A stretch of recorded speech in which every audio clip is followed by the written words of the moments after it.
prendre un sujet et essayer de l'approfondir un tout petit peu pour t'aider à comprendre pourquoi, parfois, souvent, trop souvent, lorsque tu essayes d'entamer une discussion avec quelqu'un, ça se termine à chaque fois en bagarre. Bonjour, mon nom est Sophie Stevens-Lemaigre de Oser partager.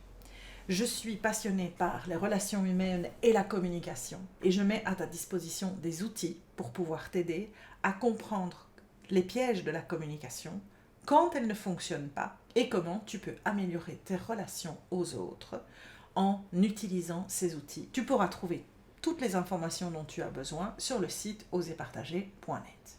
Donc aujourd'hui, on va reprendre quelque chose parce que c'est une remarque, une question qui m'a été faite à plusieurs reprises et je me dis que pour en avoir discuté récemment avec quelqu'un, ça vaudrait la peine de clarifier certains détails. Imagine que tu es de ces personnes qui essayent d'avoir des discussions, qui se décident à vouloir parler de quelque chose, que ce soit avec ton partenaire, avec tes parents, avec des copains, avec tes collègues de bureau. Et tu prends ton courage à deux mains parce que tu décides qu'il est grandement temps que tu puisses aller faire le point par rapport à un problème que tu as. Attention, je parle bien d'un problème. Donc ça veut dire une situation dans laquelle tu n'es pas satisfait et donc tu veux trouver un moyen de pouvoir améliorer cela. Et la mécanique que tu as en place, celle que tu as toujours utilisée, que tu n'as jamais questionnée, c'est de te dire ok, allez hop, là je me sens bien, je sens que je suis prête à avoir une bonne discussion, j'ai des arguments éventuellement, j'y ai réfléchi, je vais aller voir cette personne et on va pouvoir avoir une discussion. Et le problème qui se passe, c'est que tu arrives vers cette personne, tu viens voir cette personne, tu contactes, tu vas dans son bureau, peu importe, et tu es là, tu ne te poses pas la question de savoir si la personne est disponible pour cette conversation, et ça, c'est la première étape catastrophique, et en fait, plein de bonne volonté, tu te dis, voilà, je suis venu te voir parce que j'ai absolument besoin qu'on parle de quelque chose. Et tu ne donnes même pas le temps à l'autre de pouvoir te dire « Oh, je ne suis pas du tout disponible pour avoir ce type de discussion maintenant, à moins que la personne ne te coupe la parole et le fasse. » Et ça y est, c'est parti. Tu lui expliques ta problématique. Et ce que tu attends, c'est qu'on te laisse parler et qu'on te laisse exprimer ce dont tu as besoin. Sauf que, comme je viens de te le dire, 1, tu ne t'es pas enquis de savoir si la personne était disponible. 2, tu n'as pas non plus essayé de t'assurer qu'elle est prête à t'écouter. Parce que si ça tombe, cette personne est elle-même dans une situation qui lui prend la tête, elle a peut-être aussi un problème urgent à régler, ou elle n'a simplement ni le courage, ni le temps, elle est peut-être trop fatiguée pour pouvoir t'écouter. Et que se passe-t-il à chaque fois dans ce type de situation? Tu vas ressortir de là en n'ayant pas pu t'exprimer. La plupart du temps, on va te couper la parole à la première information utile que l'autre entendra pour essayer de te démontrer que tu as tout compris de travers, ou à peu près. Tu vas donc aboutir à rien, voire éventuellement à une colère qui va encore plus grandir, sans aucune solution de problème. Eh bien, ça, je suis certaine que tu sais de quoi je parle. Alors, maintenant, je vais reprendre les éléments que je t'ai expliqués. Parce que finalement, toi qui as besoin d'être entendu, ce n'est pas moi qui te parle de faire de l'écoute active ici, c'est moi qui te fais prendre conscience que ce que tu attends de l'autre, tu dois le conditionner. Tu ne peux pas l'attendre et qu'il tombe du ciel parce que le moment que tu as choisi est le bon. Oui, ça fonctionne parfois, mais pas toujours. Donc, première chose, lorsque tu es face à un vrai problème, lorsque tu es face à quelque chose que tu dois solutionner, lorsque tu as besoin de pouvoir parler à quelqu'un parce qu'il y a quelque chose que tu as sur le cœur que tu dois lui dire, si éventuellement tu es même dans une situation professionnelle qui prend une ampleur telle que tu as absolument besoin d'en parler avec tes collègues, tous ces éléments sont différents mais se rejoignent sur une chose. Il y a situation de problème et tu veux pouvoir trouver une solution. Tu veux pouvoir en discuter pour arriver à une solution. Tu veux pouvoir t'exprimer pour qu'on t'entende. Mais lorsque tu décides de le faire, tu dois aussi être clair sur un détail. c'est que pour être certain qu'il puisse y avoir éventuellement une écoute, voire un dialogue, il faut que l'autre personne soit disponible. Et c'est déjà la première erreur que tout le monde fait. Est-ce que tu te poses la question de savoir si, au moment où tu as envie d'aller parler à quelqu'un, elle n'est pas déjà occupée à autre chose, quelque chose qu'elle ne peut pas interrompre, qu'elle est peut-être déjà occupée avec quelqu'un d'autre, de nouveau qu'elle ne peut pas interrompre, ou qu'elle est fatiguée, qu'elle est épuisée, qu'elle n'a absolument pas la tête à quelque chose parce qu'elle est elle-même soit trop fatiguée, soit prise par un autre problème. Est-ce que cette personne est disponible pour toi? Alors, commence déjà par te dire, ok, si je veux pouvoir obtenir quelque chose de réaliste par rapport à ma demande, première étape, il faut que tu t'assures que la personne soit disponible. Alors, ça peut être simplement par, tu as besoin de discuter de quelque chose avec ton partenaire, et ce sont des choses que j'ai déjà expliquées dans d'autres vidéos. Pourquoi est-ce que tu le fais au moment où il rentre du travail, après une journée, quand il est mort crevé, ou le samedi matin, quand toi tu es réveillé depuis 7h du matin, mais que lui à 9h30 commence seulement à émerger, et tu déboules dans la chambre avec tout ton problème? C'est pas le moment. C'est pas le moment adéquat. Mais par contre, si tu veux mettre en place les bonnes conditions pour pouvoir y parvenir, bloque un espace-temps. Dis-lui, je voudrais que ce jour-là ou à cette heure-là aujourd'hui, on puisse prendre une heure. Tu proposes d'aller promener, tu proposes de prendre un café quelque part, tu proposes d'aller manger le soir ou à midi, peu m'importe. Mais tu contingentes un espace-temps pour pouvoir te donner la possibilité qu'il soit ou qu'elle soit disponible pour toi. Donc déjà, ça c'est une première chose. Parce qu'en faisant ça, tu vas devoir aussi lui demander cette disponibilité et respecter que peut-être il y avait d'autres plans qui étaient en place et qu'ils ne sont pas possibles. Et que même si tu en éprouves un besoin virulent, il faut quand même que tu puisses aussi respecter le fait que l'autre a besoin d'être disponible pour toi.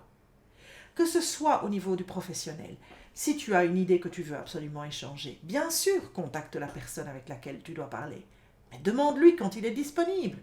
Demande-lui quand elle a une ouverture pour pouvoir effectivement lui parler de quelque chose qui est très important pour toi. Mais bloque un espace dans son calendrier pour être certaine que quand tu vas voir cette personne, tu ne seras pas dérangé, qu'il y aura cet espace-temps de prévu pour toi et pour cet échange dont tu as besoin. Ou si tu veux aller voir tes parents, ne déboule pas chez eux sans prévenir. Assure-toi qu'ils seront là. Si ça tombe, tu vas arriver là-bas et puis tu vas te rendre compte qu'en fait, ils sont partis pour tout le week-end. Donc, essaye de comprendre l'importance. Quand tu as quelque chose de super important que tu veux solutionner, pour éviter de rentrer dans des situations de conflit ou de frustration, il faut mettre ça en place. La deuxième chose super importante à faire, c'est d'introduire quelque part ton intention. Ça veut dire que au moment où tu vas commencer à t'exprimer, il faut que tu le dises à la personne qui est en face de toi.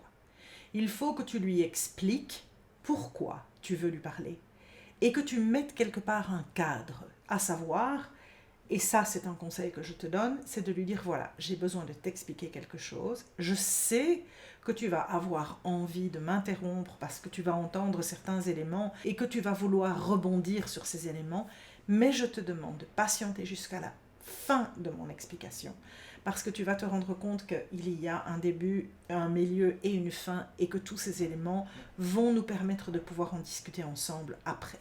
Donc de cette manière, tu vas déjà en fait faire comprendre à la personne à qui tu viens livrer une information que tu as besoin qu'elle t'entende. Alors elle doit t'écouter, mais il faut écouter pour entendre et pas pour répondre. Tu connais cette phrase, tu me l'as déjà entendue, la répéter souvent, c'est vraiment essayer d'aller jusqu'au fond, d'écouter sans essayer de trouver des solutions, sans essayer de voir ce que tu vas répondre, juste écouter. Et le problème, c'est que si tu ne prends pas le temps de faire cette introduction, ce qui va se passer, c'est que tu vas avoir des personnes qui naturellement vont t'interrompre et vont vouloir te donner des conseils et vont vouloir te donner des solutions à des problèmes, ce qui va, toi, t'irriter un maximum. Alors, pourquoi est-ce que c'est hyper important? C'est parce que ce n'est pas comme ça qu'on arrive à la fin d'une discussion. Je peux te donner des exemples par milliers de situations où quelqu'un vient te parler, a besoin d'exprimer quelque chose. Tu vas commencer par l'interrompre, il y a une frustration qui se met en place parce que la personne ne se sent pas écoutée, elle ne se sent certainement pas entendue, encore moins, mais elle ne se sent déjà pas écoutée, puisqu'alors qu'elle est encore en train de parler, tu lui coupes la parole. Je ne dis pas qu'on n'est pas tous fautifs, ça m'arrive aussi beaucoup trop régulièrement, mais l'importance, c'est d'en prendre conscience. Et une fois de temps en temps, de se dire, ok, je me retiens, je sais que j'aurais envie de rebondir, mais je ne vais pas le faire, je vais la laisser aller jusqu'au bout. Et à partir du moment où déjà tu fais ça, et que tu te retiens, tu vas avoir des informations qui vont compléter ton appréhension de la problématique, parce que tu es déjà en train de réfléchir, et en lui laissant aller jusqu'au bout, tu vas peut-être avoir tous les éléments et prendre conscience que là où toi tu aurais réagi, en fait c'est pas là qu'elle a besoin d'être, mais c'est plutôt à un autre niveau. Et donc du coup, déjà tu vas peut-être permettre plus facilement de rentrer dans un vrai dialogue. Parce qu'une fois que la personne a fini de t'expliquer, elle va enfin être capable de t'entendre et donc de voir ce que tu vas lui renvoyer. Elle n'est pas là pour éventuellement venir poser un jugement et puis te lâcher dans la nature à penser ce que tu veux. Non, elle vient vers toi, elle vient t'expliquer quelque chose et donc effectivement, elle a besoin d'être entendue. Et la troisième chose, c'est que, et tu referas l'effort d'aller voir la vidéo sur la résolution de problèmes, c'est que une fois que tu as tous ces éléments, que tu as été conditionné correctement et que tu sais que la personne a été disponible pour pouvoir t'écouter, que tu dois faire un effort pour être concis dans ton explication, parce que tu as 1 heure devant toi, ou une demi-heure devant toi, ou 20 minutes devant toi, et que cette personne n'a pas plus de temps à t'accorder pour le moment, mais que tu as la possibilité de t'exprimer jusqu'au bout, de pouvoir expliquer exactement la problématique devant laquelle tu es, alors à ce moment-là, au terme de ton explication, sache vraiment clairement dire « voilà ce dont j'ai besoin, voilà ce qu'il me manque, est-ce que tu peux m'aider pour trouver une solution? Comment allons-nous résoudre le problème ?» Et accepter que vous allez peut-être être capable de le faire immédiatement ou pas. C'est-à-dire que même si tu dois livrer quelque chose de super important à ton partenaire, que tu l'emmènes au restaurant pour le faire et que tu lui expliques la problématique devant laquelle tu es, vous n'allez peut-être pas solutionner cette problématique le jour même. Vous allez peut-être avoir besoin de reparler de cela. Vous allez peut-être avoir besoin de prendre un peu de distance par rapport à la problématique pour pouvoir chacun de votre côté réfléchir à des solutions. Au boulot, même chose. Dans tes rapports humains aussi. Parfois, tu peux interpeller des gens en leur disant que tu es mal par rapport à une situation et les interpeller tellement parce qu'ils ne la comprennent pas, parce qu'ils ne se sont pas rendus compte que ça avait un impact sur toi qu'ils n'attendaient pas, qu'ils n'imaginaient pas. Et donc, devant le fait que tu leur livres, peut-être qu'ils n'ont pas encore de solution. C'est pas grave. Sache que le plus important, c'est de pouvoir ouvrir ce dialogue et de pouvoir solutionner un problème. Et parfois, on ne peut pas le solutionner. Parce que, et je te le rappelle encore, ce sont des rappels que j'aime te faire régulièrement, ce que tu vis au quotidien, ce qui est le pilier de ta vie, de la manière dont tu évolues, des choix que tu vas faire, de la façon dont tu sens les choses, de la route que tu prends pour ta vie, n'est pas celle de l'autre. Et c'est parfois très difficile de respecter cette différence. Parce que tu vas avoir envie de transmettre à cette personne ce qui fait ta force ou ce qui fait ton équilibre. Mais en voulant absolument faire ça, tu n'entends pas l'autre dans sa réalité. Par contre, lorsque tu t'ouvres à sa réalité, quand tu prends conscience que la perception des choses, les buts qu'il a, que la manière dont il envisage certaines problématiques qu'il doit gérer est bien différente de la façon dont toi tu le ferais. Mais ça t'interpelle, tu as envie d'en savoir plus, tu te questionnes et tu te dis « oh pourquoi pas finalement ?» Pour arriver à une solution, il n'y a pas une seule route, il y en a peut-être 10 000.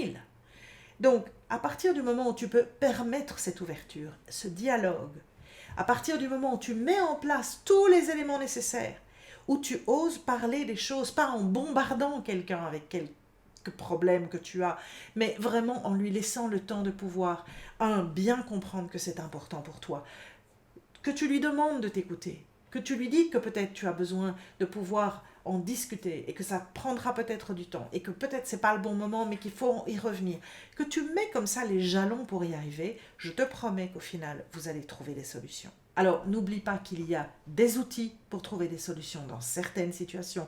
Ces outils sont utilisables absolument pour tout. La résolution de problèmes sans perdant, tu peux l'appliquer partout, tout le temps. Tu peux l'appliquer entre copains, en famille, en entreprise, en politique, en solution de résolution de conflits. Je veux dire, c'est une méthodologie qui a été démontrée, qui est utilisée partout. Alors, sois inventif, utilise les outils qui sont à ta disposition, essaye de comprendre comment ils fonctionnent, et si tu veux en savoir plus sur leur fonctionnement parce que tu ne te sens pas encore suffisamment outillé, eh bien tu sais où me trouver.